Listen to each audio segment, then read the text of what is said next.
नमस्कार दोस्तों, TET exam fever में एक बार फिर से आपका स्वागत है। फ्रेंड्स, आज हम लोग पढ़ने वाले हैं सामाजिक अध्ययन के अति लघु प्रश्न। यहाँ पे जितने भी प्रश्न हैं सभी प्रश्न राजन सीरीज से लिए गए हैं, तो इस वीडियो को आप लोग शुरू से लेकर लास्ट तक जरूर देखिएगा। फ्रेंड्स, जो पेपर में प्रश्न पूछे जा रहे हैं वो अधिकतर आपके पवन सीरीज और राजन सीरीज से पूछे जा रहे हैं, तो इसलिए आप लोग इस वीडियो को शुरू से लेकर लास्ट तक जरूर देखिएगा। और यदि टाइम बचता है तो आपका पवन सीरीज भी पूरा कंप्लीट करा दिया जाएगा। तो चलिए वीडियो स्टार्ट करते हैं।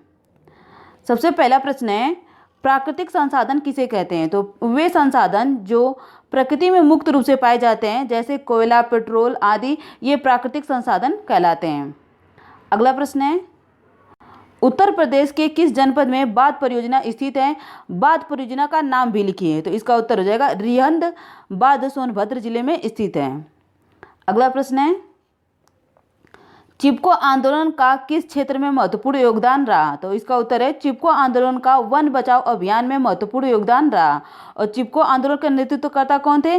तो सुंदरलाल बोगड़ा थे। ओके।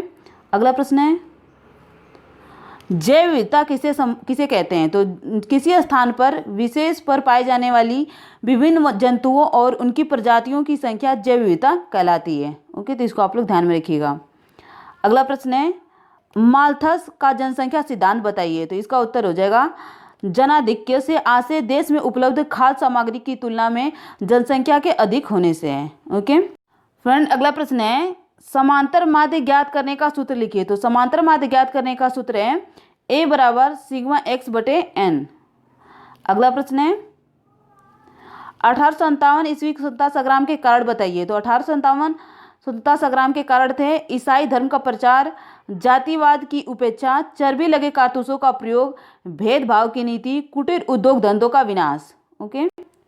अगला प्रश्न है, रानी अवंतीबाई कौन थी? तो रानी अवंतीबाई रामगढ़ के शासक विक्रमादित्य की पत्नी थी, जिसकी मृत्यु के पश्चात अंग्रेजों ने उनका कोई उत्तराधिकारी न होने के कारण उन्हें रामगढ़ से हटा दिया था।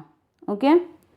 अगला प्रश्न है, ब्रह्म समाज के सिद्धांत क्या थे? तो ब्रह्म समाज के सिद्धांत है ईश्वर एक है, उसकी पूजा के लिए मूर्ति पूजा की आवश्यकता नहीं, पूजा का अधिकार सभी को है, आत्मा अजर अमर है, ईश्वर कर्मानुसार फल देता है, ब्रह्म समाज प्रेम और सत्य में विश्वास रखता है, जातिवाद और छुआछूत का विरोधी है। ओके।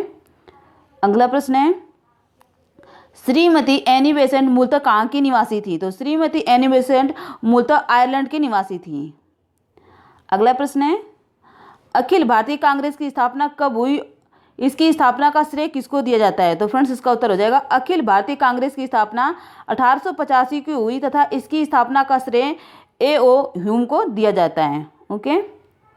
अगला प्रश्न है, सविनय अवज्ञा आंदोलन के प्रमुख कार्यक्रम बताइए। तो सविनय अवज्ञा आंदोलन के प्रमुख कार्यक्रम है 12 मार्च 1930 को नमक सत्याग्रह की शुरुआत, 6 अप्रैल 1930 को नमक कानून तोड़ा। अगला प्रश्न है, मानसूनी जलवायु की सबसे बड़ी विशेषता लिखिए। तो इसका उत्तर हो जाएगा इसमें ऋतुओं में बदलाव के अनुसार जलवायु दशाओं, तापमान, वायुदाब, हवाओं की दिशा, वर्षा आदि में भी बदलाव होता है। ओके, चलिए अगला प्रश्न देखते हैं। अगला प्रश्न है, वनोन्मूलन का पर्यावरण पर क्या प्रभाव पड़ता है? तो इसका उत्तर हो जाएगा वनोन्मूलन जलवायु और भौगोलिक स्थिति में परिवर्तन ला रहा है, वनोन्मूलन ग्लोबल वार्मिंग में योगदान देता है और हरित प्रभाव को बढ़ावा देने के लिए एक मुख्य कारक है। उष्णकटिबंधीय वनोन्मूलन दुनिया के 20% ग्रीन हाउस गैस उत्सर्जन हेतु उत्तरदायी है। ओके, तो इसको आप लोग ध्यान में रखिएगा।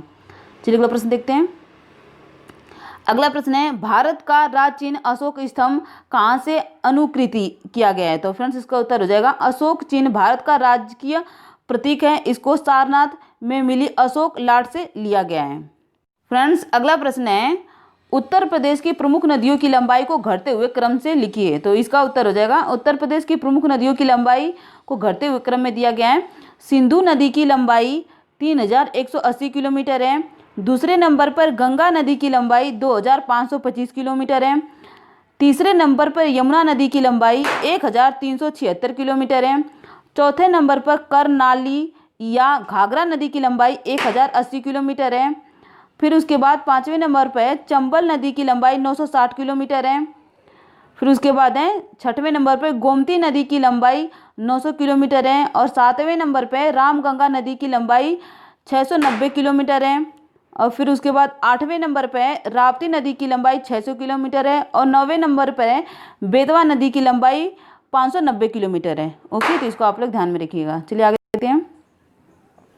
जो अगला प्रश्न है, भूस्खलन का क्या तात्पर्य है? तो इसका उत्तर हो जाएगा धरातली हलचलों जैसे पत्थर खिसकना या गिरना, पथरीली मिट्टी का बहाव इत्यादि भूस्खलन के अंतर्गत आते हैं। भूस्खलन कई प्रकार के हो सकते हैं। इसमें चट्टान के छोटे छोटे पत्थरों के गिरने से लेकर बहुत अधिक मात्रा में चट्टान के टुकड़े और मिट्टी का बहाव शामिल हो सकता है तथा इसका विस्तार कई किलोमीटर की दूरी तक हो सकता है। भारी वर्षा एवं बाढ़ या भूकंप के आने से भूस्खलन हो सकता है। मानव गतिविधियों जैसे पेड़ों और वनस्पतियों के हटाने, सड़क किनारे खड़ी चट्टान के काटने अथवा पानी के पादपों में रिसाव से भी भूस्खलन हो सकता है। ओके, चलिए अगला प्रश्न देखते हैं। अगला प्रश्न है, उत्तर प्रदेश की प्रमुख 2 विद्युत परियोजनाएं लिखी हैं। तो उत्तर प्रदेश की 2 प्रमुख विद्युत परियोजनाएं बक्सर पावर प्रोजेक्ट और ताप्ती पावर प्रोजेक्ट। ओके, अगला प्रश्न है, उत्तर प्रदेश में प्रमुख आयात क्या है? तो उत्तर प्रदेश में मुख्य रूप से कोयला, प्याज, दलहन एवं तिलहन आयात किया जाता है। अगला प्रश्न है, पर्यावरण की एक परिभाषा लिखिए। तो फ्रेंड्स यहाँ पे हर्शकोविट्ज के अनुसार दिया गया है, पर्यावरण उन सभी बाहरी दशाओं और प्रभावों का योग है जो प्राणी या अवयवी के जीवन और विकास पर प्रभाव डालते हैं। ओके, तो फ्रेंड्स यदि आप इसको नॉर्मल अपने सरल भाषा में लिखना चाहें तो आप लिख सकते हैं कि पृथ्वी पर पाए जाने वाले भूमि, जल, वायु, पेड़ पौधे एवं जीव जंतुओं का समूह जो हमारे चारों ओर है, सामूहिक रूप से पर्यावरण है। ओके, अगला प्रश्न है, थियोसोफिकल सोसाइटी की स्थापना किसके द्वारा की गई थी? तो इसका उत्तर है रूसी निवासी महिला मैडम हेलन पेट्रोवना ब्लास्की और अमेरिका निवासी कर्नल हेनरी स्टील ओलकाट ने 17 नवंबर सन 1875 को न्यूयॉर्क में थियोसोफिकल सोसाइटी की स्थापना की थी। ओके, अगला प्रश्न है, यंग इंडिया नामक समाचार पत्र किसके द्वारा निकाला जाता है? तो इसका उत्तर है यंग इंडिया एक साप्ताहिक पत्रिका थी जिसे गांधी जी द्वारा प्रकाशित किया जाता था। यह पत्रिका अंग्रेजी में निकलती थी। अगला प्रश्न है, अंतर्राष्ट्रीय न्यायालय की आधिकारिक मान्यता प्राप्त भाषाएं कौन सी हैं? तो इसका उत्तर हो जाएगा फ्रांसीसी, अंग्रेजी। ओके, अगला प्रश्न है, विश्व पर्यावरण दिवस कब मनाया जाता है? तो फ्रेंड्स इसके बारे में आप लोगों को पता ही होगा, विश्व पर्यावरण दिवस 5 जून को मनाया जाता है। अगला प्रश्न है, संसद के दोनों सदनों का सत्रवासन कौन करता है? तो फ्रेंड्स इसका उत्तर हो जाएगा संसद के दोनों सदनों का सत्रवासन राष्ट्रपति करता है। फ्रेंड अगला प्रश्न है, उत्तर प्रदेश की प्रमुख जनजातियां कौन कौन सी हैं? तो उत्तर प्रदेश की प्रमुख जनजातियां हैं अगरिया, बेगा, भुइयां, पटारी, परहरिया, चेरो, बुक्सा, खरवार, पंखी, पनिया, जौनसारी, थारू, भोटिया, गौड़, धुरिया, नायक, पठारी, राजगौड़ आदि हैं। ये सब उत्तर प्रदेश की प्रमुख जनजातियां। अगला प्रश्न है, उत्तर प्रदेश में लोकसभा व राज्यसभा की कितनी सीटें हैं? तो उत्तर प्रदेश में लोकसभा में 80 सीटें और राज्यसभा में 31 सीटें हैं। ओके, अगला प्रश्न है, उत्तर प्रदेश के किस जिले में यूरेनियम पाया जाता है? तो उत्तर प्रदेश के ललितपुर जिले में यूरेनियम पाया जाता है। अगला प्रश्न है, राष्ट्रीय आंदोलन के प्रथम चरण के उदारवादी आंदोलन के प्रमुख नेता कौन थे? तो इसका उत्तर है दादा भाई नौरोजी, महादेव गोविंद रानडे, फिरोज शाह मेहता, सुरेंद्र नाथ बनर्जी, व्योमेश चंद बनर्जी, गोपाल कृष्ण गोखले, मदन मोहन मालवीय। ये सब कौन थे? तो ये उदारवादी आंदोलन के प्रमुख नेता थे। चलिए अगला प्रश्न देखते हैं। अगला प्रश्न है, गांधी जी ने 11 फरवरी 1920 को आंदोलन क्यों स्थगित कर दिया? तो इसका उत्तर है 5 फरवरी 1922 ईस्वी को गोरखपुर के निकट चौरा चौरी गांव में पुलिस ने भीड़ पर गोली चलाई। जब उसका गोला बारूद समाप्त हो गया तो पुलिस जनों ने अपने को थाने में बंद कर लिया। भीड़ ने थाने में आग लगा दी जिसमें 22 व्यक्ति जलकर मर गए। जब गांधी जी को यह समाचार मिला तो उन्होंने असहयोग आंदोलन रोक दिया क्योंकि असहयोग आंदोलन हिंसात्मक हो गया था। ओके, चलिए अगला प्रश्न देखते हैं। अगला प्रश्न है, सविनय अवज्ञा आंदोलन के प्रमुख कार्यक्रम क्या थे? तो फ्रेंड्स इसका उत्तर है सविनय अवज्ञा आंदोलन के प्रमुख कार्यक्रम, नमक कानून तोड़ने के लिए कार्यक्रम निश्चित किया गया। इसके लिए गांधी जी ने दांडी यात्रा की। विदेशी वस्तुओं को बहिष्कार का कार्यक्रम निश्चित किया गया।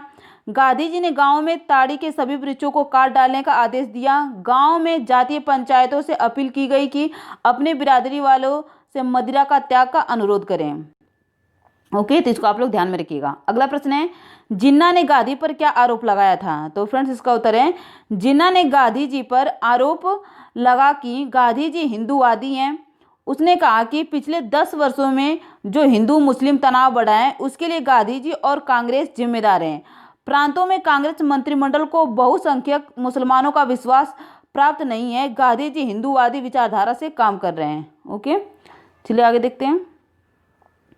अगला प्रश्न है, लाला लाजपत राय की मृत्यु किन कारणों से हुई थी? तो फ्रेंड्स इसका उत्तर है सन 1928 में उन्होंने साइमन कमीशन का विरोध किया और लाहौर में एक जुलूस निकाला। पुलिस अधिकारी सैंडर्स ने उन पर बड़े घातक लाठी प्रहार किए, जिसके कारण 7 नवंबर सन 1928 को उनका स्वर्गवास हो गया। ओके, चलिए अगला प्रश्न देखते हैं। अगला प्रश्न है, स्वतंत्र भारत की प्रमुख उपलब्धियां क्या थी? तो इसका उत्तर है मतदान का अधिकार, अंतरिक्ष कार्यक्रम, विविधता में एकता का नारा, विकासशील भारत का विकसित भारत की ओर जाना।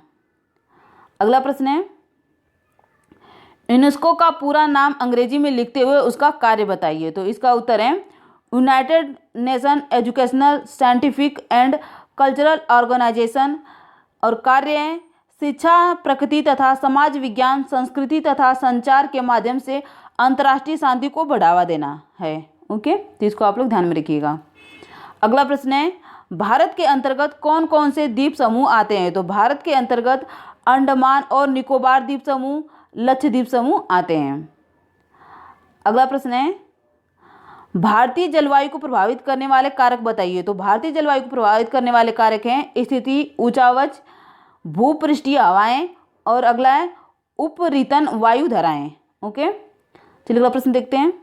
अगला प्रश्न है, प्राकृतिक आपदाएं कौन कौन सी होती हैं? तो फ्रेंड्स प्राकृतिक आपदाएं जैसे बाढ़, सूखा, भूस्खलन, भूकंप, समुद्री तूफान तथा लहरें, ये सभी प्राकृतिक आपदाएं हैं। ओके फ्रेंड, अगला प्रश्न है, चक्रवात को और किन किन नामों से जाना जाता है? तो चक्रवात को हरिकेन, टाइफून, विलीज, टार्नेडो और ट्विस्टर के नाम से भी जाना जाता है। ओके, चलिए अगला प्रश्न देखते हैं। अगला प्रश्न है, पराबैंगनी किरणों से होने वाली 2 घातक बीमारियों के नाम बताइए। तो इसका आंसर है त्वचा का कैंसर, मोतियाबिंद। ओके, अगला प्रश्न है, उत्तर प्रदेश में मिट्टी का उपयोग किन कार्यों में होता है? तो बर्तन बनाने में होता है, अलग अलग तरह की फसल करने के लिए, सीमेंट बनाने में, ईंट बनाने में। ओके, अगला प्रश्न है, रियंदबाद परियोजना किस प्रदेश में, किस जिला तथा किस नदी पर स्थित है? तो इसका उत्तर है रियंदबाद परियोजना उत्तर प्रदेश के सोनभद्र जिले तथा रियंद नदी पर स्थित है। अगला प्रश्न है, दादा भाई नौरोजी कौन थे? तो दादा भाई नौरोजी उग्रवादी दल के नेता थे। अगला प्रश्न है, गोपाल कृष्ण गोखले का जन्म कब और कहाँ हुआ था? तो फ्रेंड्स इसका उत्तर हो जाएगा गोपाल कृष्ण गोखले का जन्म 9 मई 1866 ईस्वी को महाराष्ट्र के एक निर्धन परिवार में हुआ था। 1905 ईस्वी में उन्होंने भारत सेवक समाज नामक संस्था की स्थापना की थी। 1915 ईस्वी में उनकी मृत्यु हो गई थी। ओके, तो इसको आप लोग ध्यान में रखिएगा। अगला प्रश्न है, गांधी इरविन पैक्ट कब हुआ था? तो फ्रेंड्स इसका उत्तर हो जाएगा 4 मार्च 1931 को गांधी इरविन पैक्ट हुआ था। इसके बाद गांधी जी ने सविनय अवज्ञा आंदोलन स्थगित कर दिया था। गांधी इरविन समझौता को दिल्ली समझौता के नाम से भी जाना जाता है। अगला प्रश्न है, पूना पैक्ट क्या है? तो फ्रेंड्स इसका उत्तर हो जाएगा पूना पैक्ट 24 सितंबर 1932 को गांधी जी और डॉक्टर अंबेडकर के बीच हुआ एक समझौता है, जिसके सांप्रदायिक पंचाट में दलितों के लिए प्रांतीय विधानसभा में पृथक निर्वाचन प्रणाली को समाप्त कर उनके लिए 71 के बदले 148 स्थान सुरक्षित रखे गए हैं। ओके, अगला प्रश्न है, द्वितीय गोलमेज सम्मेलन कब हुआ था? तो इसका उत्तर हो जाएगा 7 सितंबर 1931 को द्वितीय गोलमेज सम्मेलन हुआ था। गांधी जी ने इस सम्मेलन में भाग लिया था। अगला प्रश्न है, द्विराष्ट्र के सिद्धांत का प्रतिपादन किसने किया था? तो इसका उत्तर हो जाएगा जिन्ना ने गांधी जी पर हिंदू राज्य स्थापित करने का आरोप लगाकर सांप्रदायिकता को भड़काते हुए द्विराष्ट्र सिद्धांत का प्रतिपादन किया था। ओके, तो फ्रेंड आज हम लोगों ने बहुत ही अच्छी तरीके से डिस्कस किया सामाजिक अध्ययन के अति लघु प्रश्न।